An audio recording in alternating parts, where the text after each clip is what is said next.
Hey guys, this is the block overview for August 19th, week one of the new block.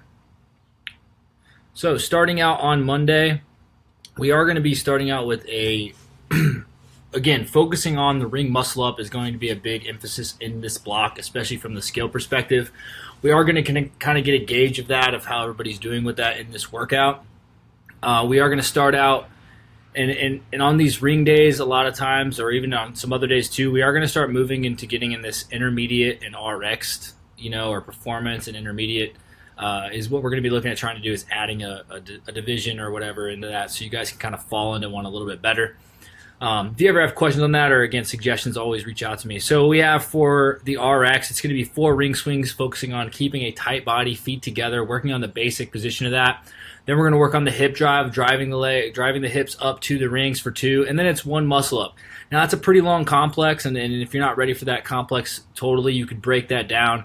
We have ring swings and low ring support holds if you're just not used to being in the rings or don't have stability at the top or the bottom of that ring. That's how you're going to kind of focus on that, is either on the bottom of the dip or the top, depending on where you're least stable.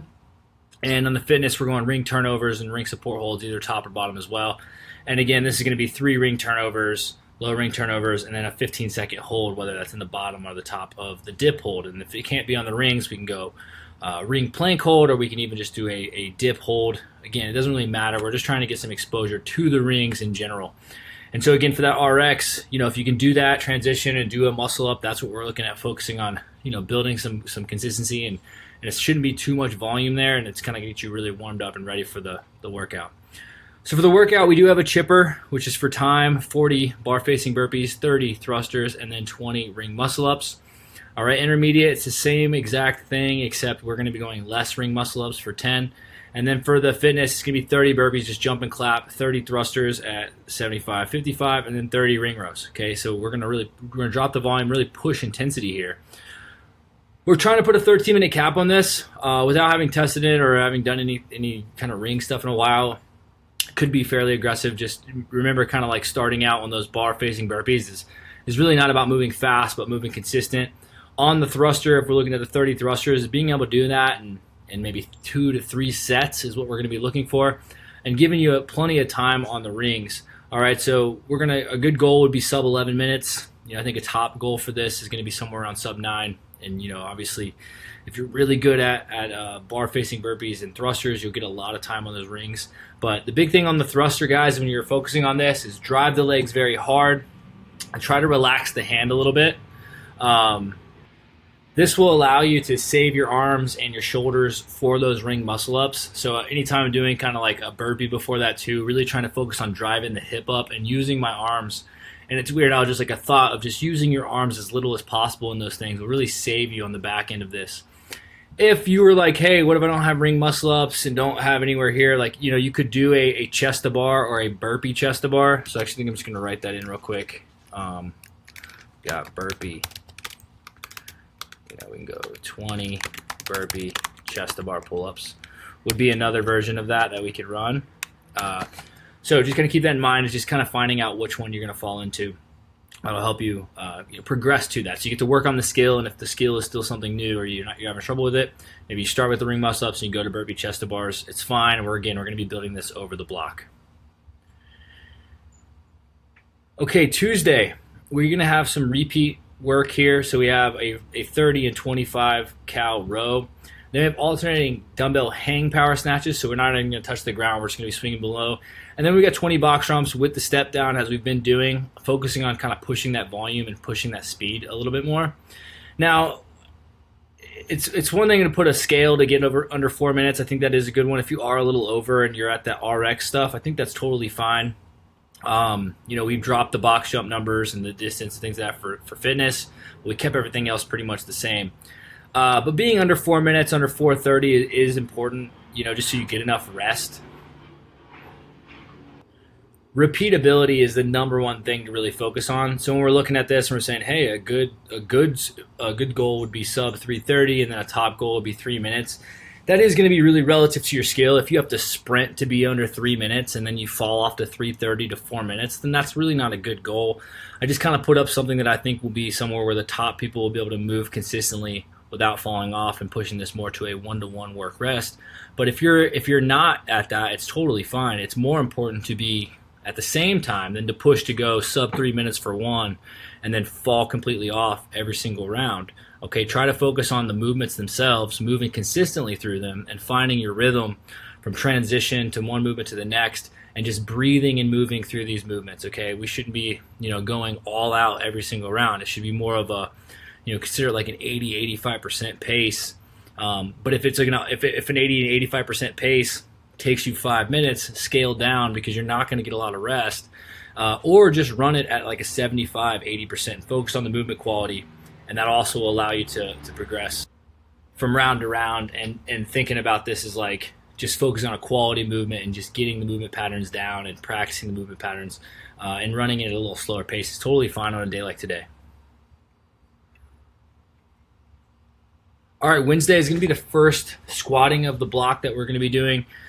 We are going 12, 10, 10, 8, 8. We're looking at trying to start around 50 to 55% of your 1 rep max, and then trying to build each time. If you can't build every time, that's totally fine. If like say 12 was really hard and you just stayed at that weight, I think that's still a really good working set day and a workout day as far as like total volumes for your toughest sets first, and then the sets get less tough just because the reps are going down.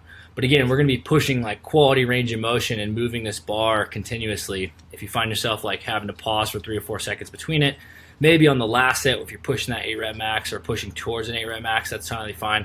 We are going to build to an 8 rep max eventually, so just think about this as just like gearing up for like what weight you should be working at. So just trying to make each of these sets moderately tough to start, and then the last 2 sets are pretty tough. That's really a good goal for today.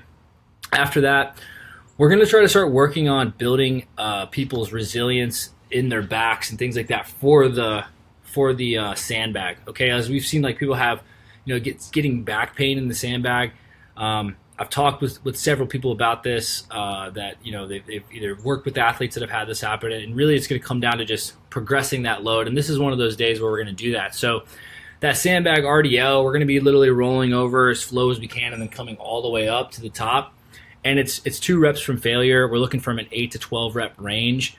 We did write out some weights here that like are general. Like for fitness, if the 30 and 20 gets you there, that's totally fine. If 80 and 50 gets you there, and unless you're really good with these movements or feel really good, I wouldn't go any heavier. It's really about the control and the range of motion, and instead of trying to push the weight and end up setting yourself back. Like we're going to be going through a very controlled set and pushing volume in a way that we haven't done in this movement. So think about that, because we're not setting the bar down, or setting the ball down and resetting. That we're looking at just time under tension and a consistent movement from the start to the finish of that, and really working that full range of motion of the back. We'll rest until the top of the next 3 minutes. So it's at 0, we do the RDLs, and then at 3 minutes, we're going to do those sandbag squats. So you're just going to, again, same thing, 8 to 12 reps. If that weight's heavier than the last weight, that would be okay. But again, if D-balls in general have given you trouble, then this is where we're trying to just ease ourselves back into it and get comfortable with that odd object. And then you're just going to hold it as high as you can for the remaining time. Once we finish that, the accessory work will be hollow hold. So we're going to be focusing on just a very static hollow hold to kind of focus on core strength and core stability in one of the most fundamental positions of the gymnastics. And then we're doing ring rows -2, which could be very, very high volume ring row. You can put your feet on a box to make it tougher, but that's what we're going to be doing to kind of finish off the day.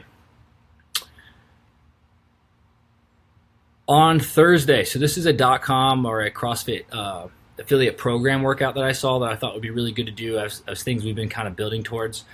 And this is kind of how they've written it out, the different levels of it. And I think it'll be good, but it's really a pacing workout. So we have three rounds for time, 120 dubs, 1K row, and then 800 meter run. Okay, the modified, you can see everything up there for modified and scaled.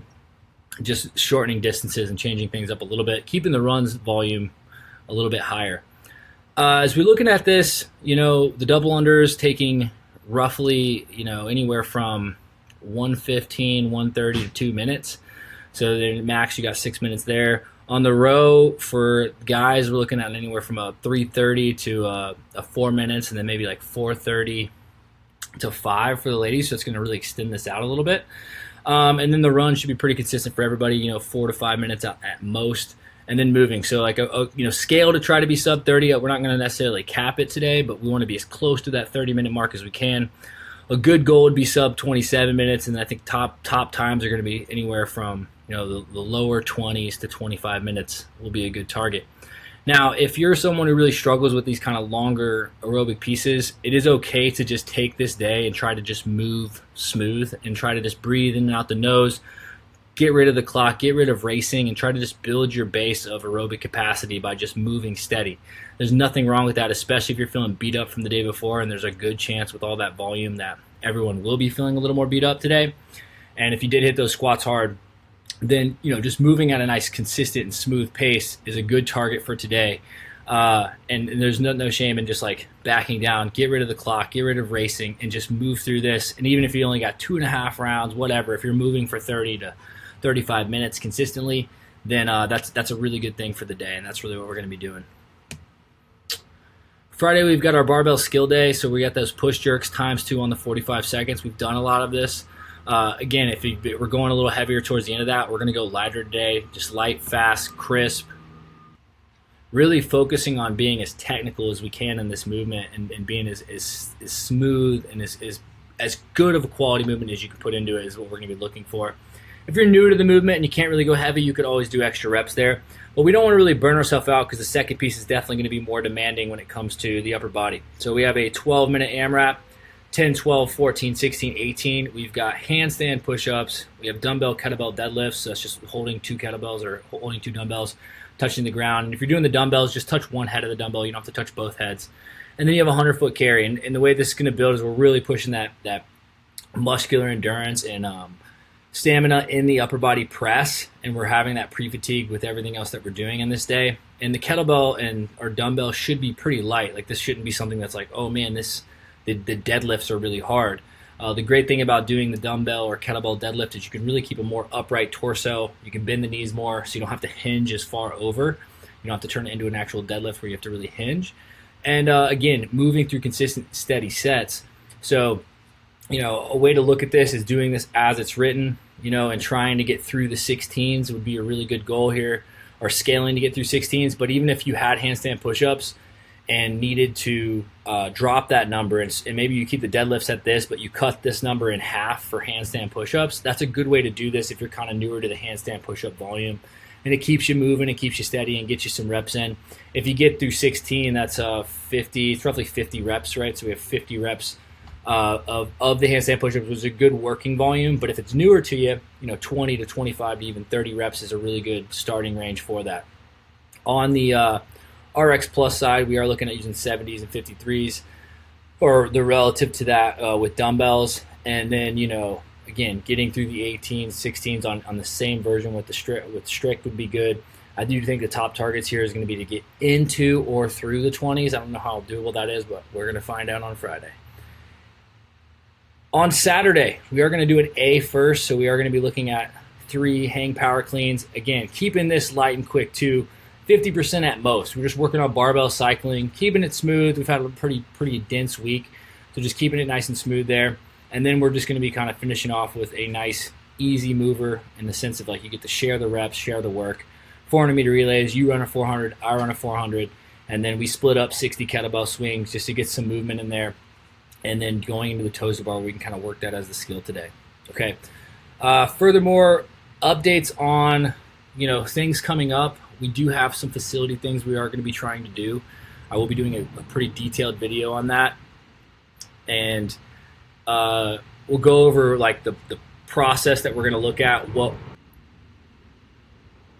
and why we decided to prioritize what we're going to do with the gym and facility first.